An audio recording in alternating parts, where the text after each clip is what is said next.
Inteligência Artificial.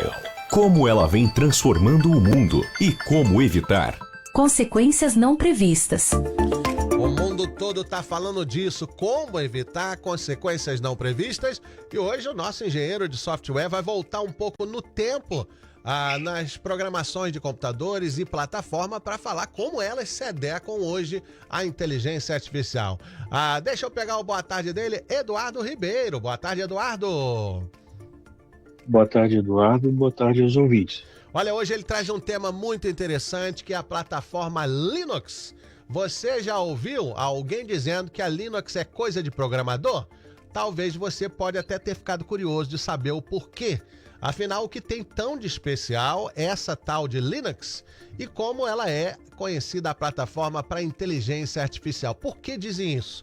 Hoje vamos explicar de forma simples porque o Linux se transformou na escolha número 1 entre engenheiros de software, cientistas de dados e também profissionais que trabalham com inteligência artificial e sistemas mais complexos.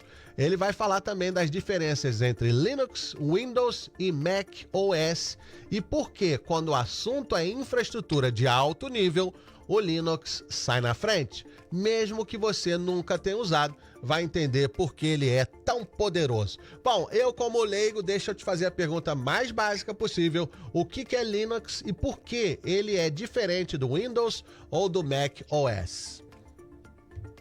Então, a gente precisa voltar um pouco na história de sistemas operacionais. O que é um sistema operacional?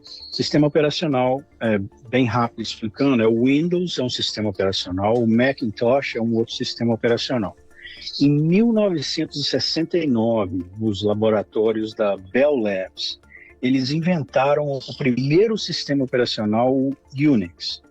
Ele foi projetado para ser simples de usar, modular e eficiente.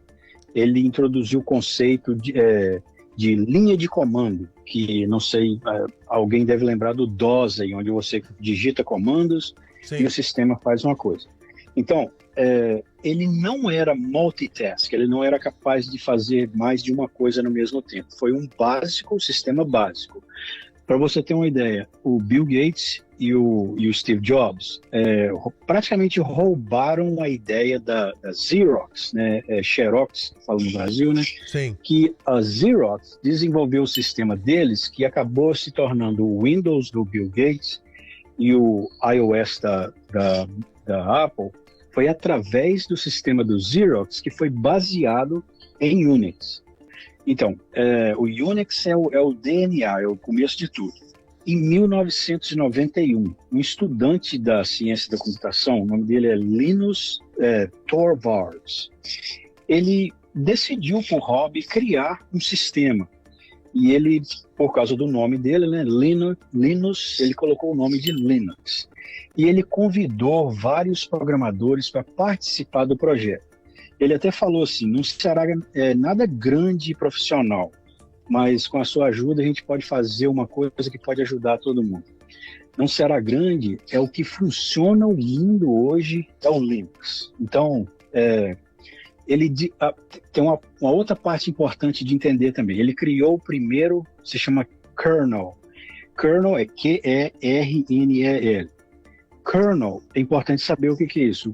Kernel é o sistema que comunica entre software e hardware. Aí a gente pergunta, qual a diferença entre software e hardware? O jeito mais fácil de explicar isso, eu já expliquei tantas vezes, é que software você não consegue encostar, você não consegue pegar nele, que são programas internos do computador. Certo. Agora, o hardware você já consegue pegar, que o monitor é um hardware, o keyboard é um hardware, o mouse é um hardware. Então, esse hardware precisa comunicar com o software e é o kernel que faz essa comunicação. Então, ele criou o primeiro kernel em 1991. Aí, depois disso, disparou, tem várias, ele deixou livre para todo mundo. Por exemplo, eu posso pegar e criar o meu próprio sistema, se eu quiser. Eu posso distribuir, eu posso fazer cópias e tudo. Eu só não posso cobrar e não posso vender o sistema. Ele é livre para todo mundo. Então, ele se tornou ele se tornou essa ferramenta super poderosa que funciona tudo no mundo da tecnologia. Os websites que você visita, Linux, o desenvolvimento do ChatGPT é dentro de um sistema Linux.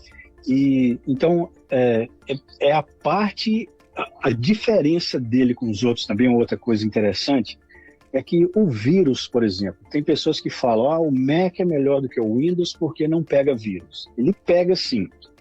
Se for descrever os 3 sistemas em relação a vírus, a maneira mais fácil de entender é assim: o Windows é uma casa cheia de janelas e portas abertas. Então qualquer vírus pode entrar. O Macintosh é uma casa cheia de janelas e portas, mas nem todas estão abertas. É o mínimo. Agora, o Linux é um cofre que não tem janela nenhuma, e para você abrir uma janela, você tem que fazer essa janela. Então, ele é muito seguro, ele é o melhor sistema, mais avançado. E outra coisa também, ele não exige hardware caro para fazer. Para funcionar, você pode, por exemplo, um file server, um servidor de arquivos, você pode funcionar com um computador antigo e funcionar ele somente no comando prompt. Então ele é muito mais avançado e tem adaptado com o tempo várias versões dele até hoje. Interessante, hein? Depois dessa grande introdução que ele explicou sobre o Linux, eu queria entender por que o Linux é melhor para servidores e também para projetos grandes. Então, o que eu acabei de falar, o fato dele não exigir hardware muito avançado, muito caro. Por exemplo, a Microsoft anunciou o Windows 11 agora, e a grande maioria dos computadores com Windows 10 não suportam o Windows 11 por causa de tecnologia do CPU.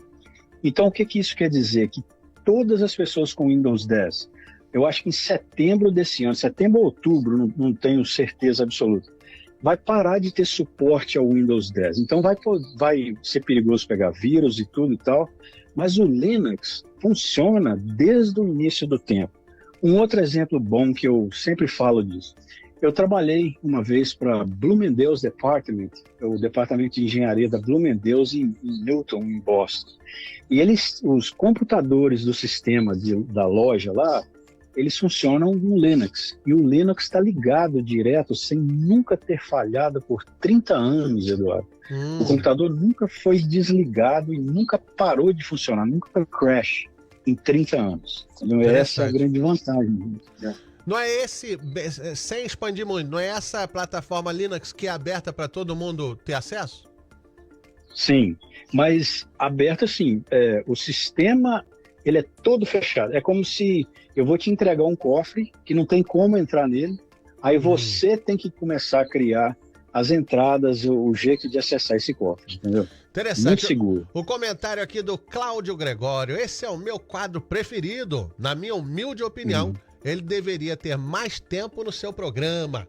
Vamos trabalhar aí, como diz o maestro Vando, vamos mexer nesse doce. Bom, se o Linux é tão bom, por que a maioria das pessoas ainda usa Windows?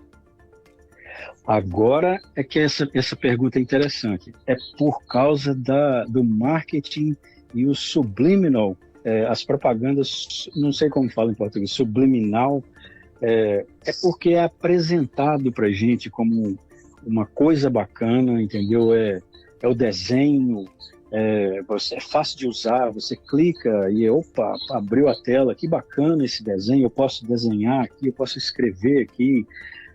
Você pode fazer isso também com o Linux. O Linux tem uma versão, a minha versão favorita se chama Ubuntu, U-B-U-N-T-U. Mas tem várias versões. Tem uma versão muito interessante, muito bacana, o mais difícil, que se chama Kali Linux. O Kali Linux ele é desenvolvido especificamente para hackers. Todas as ferramentas de software que vem nele é para hackers, penetração de sistemas, testes, tem as duas diferenças, né? O white hacker, o white hat hacker e o red hat hacker, né? Que é o black hat. que é do bom e do mal. Mas o motivo que o Windows é porque ele é apresentado para a gente igual ao Macintosh.